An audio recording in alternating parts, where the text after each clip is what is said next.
అధ్యక్ష ధన్యవాదాలు అధ్యక్ష. నేను గత సంవత్సరం సెప్టెంబర్ 3వ తారీఖు నాడు నా ఎమ్మెల్సీ పదవికి రాజీనామా ఇవ్వడం జరిగింది అధ్యక్ష. మీకు తమరికి చైర్మన్ ఫార్మాట్లోనే హౌస్ ఫార్మాట్లోనే రెసిగ్నేషన్ లెటర్ పంపాను అధ్యక్ష.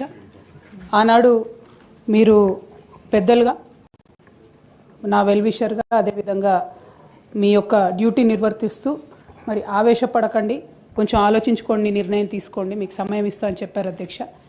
అయితే ఆ తర్వాత పలు సందర్భాల్లో కూడా నేను మీడియా ద్వారా తమరికి విజ్ఞప్తి చేశాను. నేను చాలా కాన్షియస్గా డెసిషన్ తీసుకున్నాను అధ్యక్ష, నా రెసిగ్నేషన్ యాక్సెప్ట్ చేయండి అని.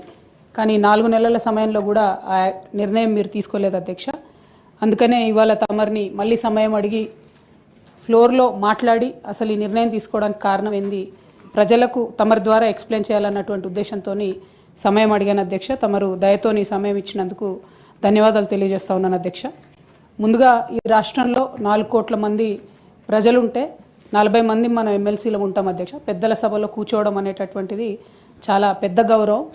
ఇటువంటి గౌరవాన్ని నాకు ఇచ్చినటువంటి బీఆర్ఎస్ పార్టీకి, అట్లానే నిజామాబాద్లో నాకు ఓటు వేసి గెలిపించినటువంటి మా ఎంపీటీసీ జెడ్పీటీసీ సభ్యులకు ధన్యవాదాలు తెలియజేస్తూనే నాకు ఇచ్చినటువంటి బాధ్యతను నేను నిర్వహించడానికి అదే బీఆర్ఎస్ పార్టీ నుంచి నాకు అనేకమైనటువంటి కట్టుబాట్లు ఎదురవుతూ ఉన్నాయి. కాబట్టి ఆ పార్టీ ద్వారా సంక్రమించినటువంటి పదవిని పెట్టుకోవడం అన్నది నైతికత కాదు. కాబట్టి ఆ పార్టీ ఇచ్చినటువంటి పదవికి రాజీనామా చేయాలని చెప్పి నిర్ణయం తీసుకున్నాను అధ్యక్ష.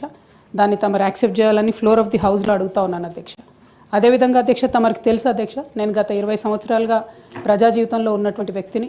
తెలంగాణ ఉద్యమ సందర్భంలో అనేక మంది కేసీఆర్ గారి నాయకత్వం పట్ల, ప్రొఫెసర్ జయశంకర్ గారి నాయకత్వం పట్ల ఇన్స్పైర్ అయ్యి ఎంతోమంది ఉద్యమంలోకి వచ్చినటువంటి వ్యక్తుల్లో నేను ఒకదానిగా ఆనాడు 2006లో ఉద్యమంలోకి వచ్చాను అధ్యక్ష.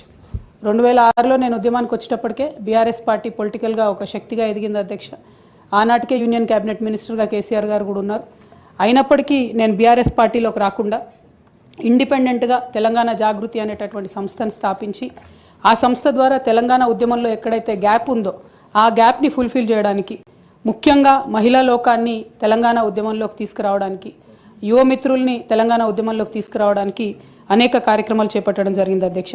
అందులో ప్రధానంగా ఏదైతే మన సంస్కృతి గురించి అనేకమైనటువంటి చిన్న చూపు చూసేటటువంటి పరిస్థితి ఉన్నటువంటి సందర్భంలో మన బతుకమ్మ మన గౌరవం అని చెప్పి బతుకమ్మ పండుగను ముందుకు తీసుకెళ్ళి నేను ఊరూరా తిరుగుతూ మరి బతుకమ్మ